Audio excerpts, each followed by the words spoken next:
What's going on YouTube? Trucking and Life here. One more time, guys. Guys and gals and gals and guys. Yeah. Hey guys, I got a situation right here. I picked up this box right here. Picked up this box right here, guys, but the placard is hanging off the side right there. I pulled it out of a spot down there, and I had to pull it down here outside the chassis right here. So what I did is I pulled on the side of it so I could step on this chassis right here and try to bend that back, at least tear it off, or put it all the way back on there. Either one. And then my tandems all the way back and the pin won't stay out, so I got my vice grips here. I'm sure you guys how to do that too. So, all right, let me knock it out one problem at a time. This first, and then we'll go from there with the tandem thing. Then we'll get on with the video as always, guys. All right, I'm up here now. See, you gotta get creative with this stuff, guys. You gotta get real creative, man. I'm up here, so now this is flimsy like this. See, look, I'm flopping. Think we're flopping all crazy on the road, man. But I'm finna just tear it off, man. Because if you don't, this thing fly off, man, hit something, you got problems. So I'm gonna tear it off completely. Man, gotta do stuff like this. Got some wire snips, man. I'm about to get the wire snips. This thing a little tougher than I thought. You see? When you doing this, guys, be careful, man. When you do this business, you gotta do stuff like this, guys. So let me try to, you know what's good though? This least of my worries, man. These things had a lot more problems than this, you know? So, I'm gonna tear it off. Now, I don't know who did it, but it don't matter who did it, I'm stuck with the problem, you know? So let me go ahead and try to, man. God dog it, I'll get that in a minute. Let me see. There we go. All right. All right, guys, let me pick this up real quick, and then the placard is down finally, guys. Now it's safe and secure. Now I just gotta figure this out right here. Let me show you guys something. Right here. See, look, watch this. My tandems all the way to the back, guys. It's a bridge along Illinois, so in case you guys don't know what that is, you can't ride just legally. It's overweight, pretty much. Worst case scenario, let's say the two wheels is overweight. Now I ain't worried about the bridge law. Tandems all the way to the back with the weight on here. It ain't even, the weight ain't evenly distributed. So see right here. And sometimes this might not want to unloosen. You can ride. You see how it's pressed up against the back right there? Let me show you guys. Sometimes you can ride around the block and then stop with your service brakes. Not the trailer brake, not the trailer valve, and it'll make this easier to pull. Or sometimes if it's like that against that, set your trailer brakes, back up, get it off the pressure over here. But sometimes it may put pressure on there. I just found it easier when you ride a couple feet down and a couple feet back and then stop with your foot pedal. And sometimes it's easier to pull. But anyway, this right here, you see, it ain't going all the way in. There's no way to latch it. So what I'm gonna do is, there's a vice grips right there, guys. Hold on. So far the back. Make sure you pull that back as far as you can get it too. There we go. See? All right. Now what I'm gonna do is, because the latch for the thing is right here, goes in there, but it's off. So you might get that a lot. So that pin is in. So now I'm gonna slide my tandems. Then I'm gonna take that off, and then it can slide back in place.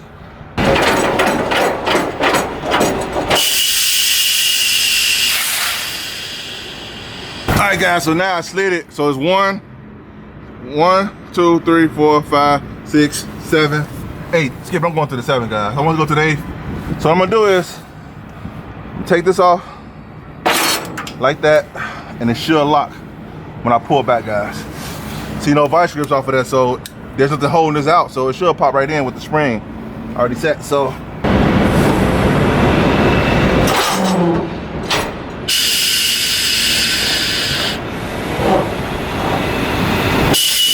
all right, it's locked in, guys. 1, 2, 3, 4, 5, 6. I went to the 6 hole, man. I'm way off, man.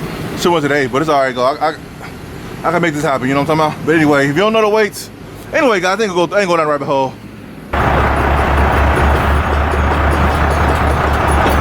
Rock, shaking. Woo! You shaking the box, baby. Come on, girl. Come on, we just one more pull up. Just be safe. I'm kind of crooked. That's it. All right, that's it.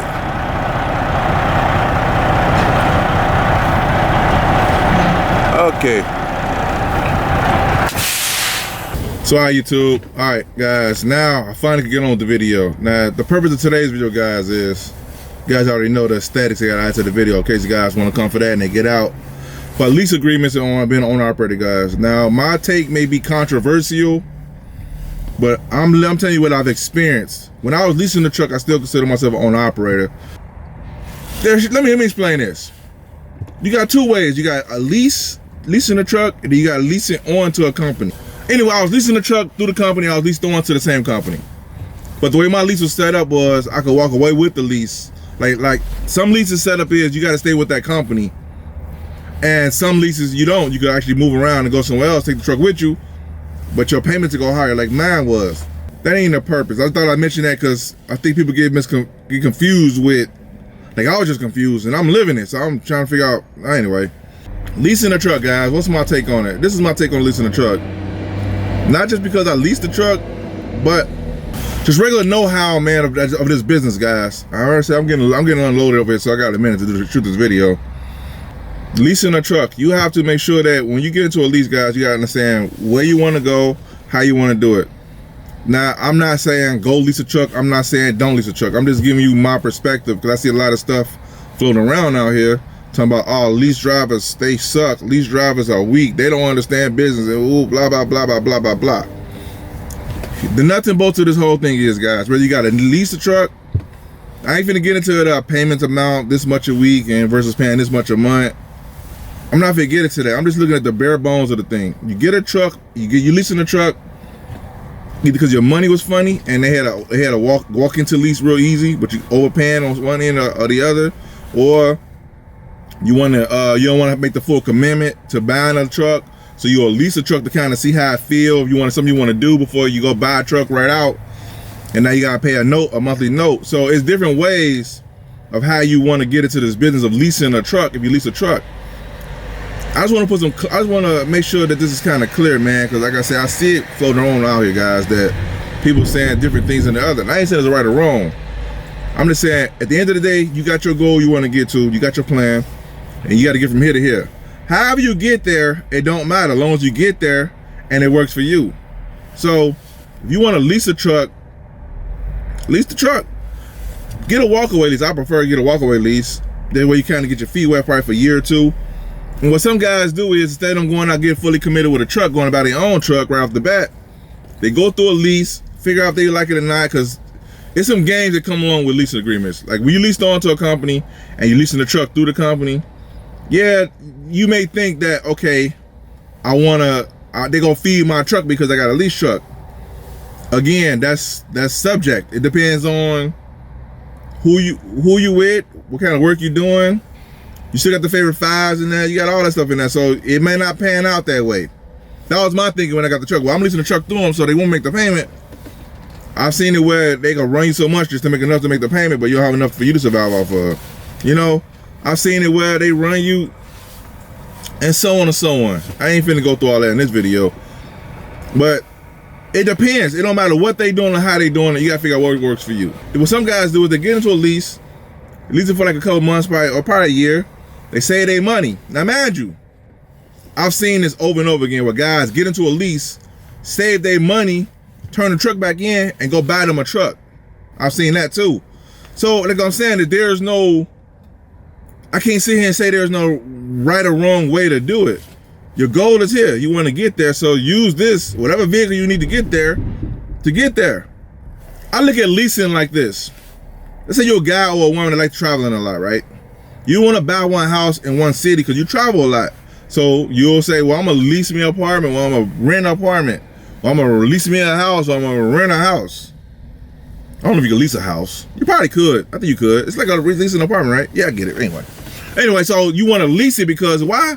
Because you figure, okay, well, if I want to move, all I got to do is stay here a year, and then once my year's up, lease is over with, I can move around and do what I want to do.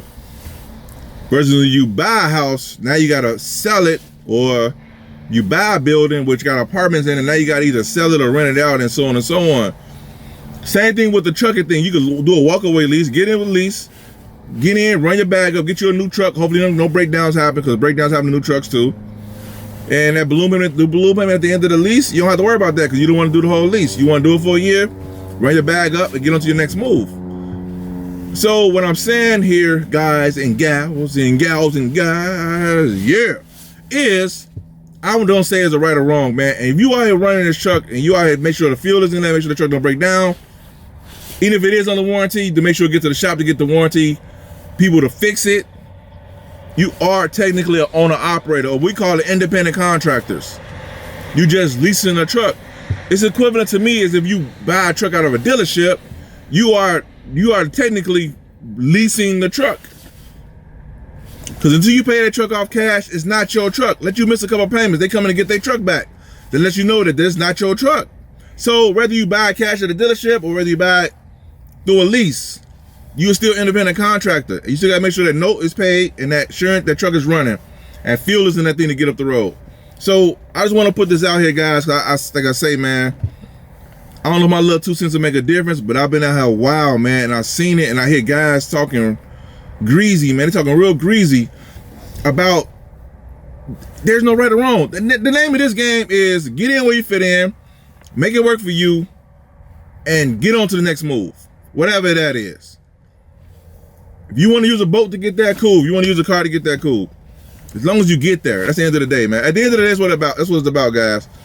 And like I say, I always say this, but in another video, I might have to go into details of the intricacies of things I've dealing with my lease that I had. That's what I'm saying. If you want to get a walkaway lease to kind of get a feel for, you know what I'm saying, what it do, then that's what I would do. But other than that, man, I didn't have a plan. I know that I need to make more money and I wanted to drive a sleeper truck and I jump out the window head first. Y'all, no money down? I'm gone, kid. Where I sign that? So what's the worst thing that can happen? I go back to being a company driver? We make mountains, man, out of molehills at times. You know what I'm saying? We make mountains out of molehills, man. And don't get me wrong, you gotta be cautious, you don't wanna be reckless. But at the end of the day, man, if you gotta go, man, figure out how to get there. And whatever avenue you use to get there, whether it's leasing a truck or buying a truck outright, or whether you pay a monthly note on a truck from a dealership or through a finance company, it don't matter. Just get to your goal, man. End of the day, get to your goal. Anyway, YouTube. Hope this video was helpful. Give you a little understanding of what's going on here. And I'll see you guys next video. Peace.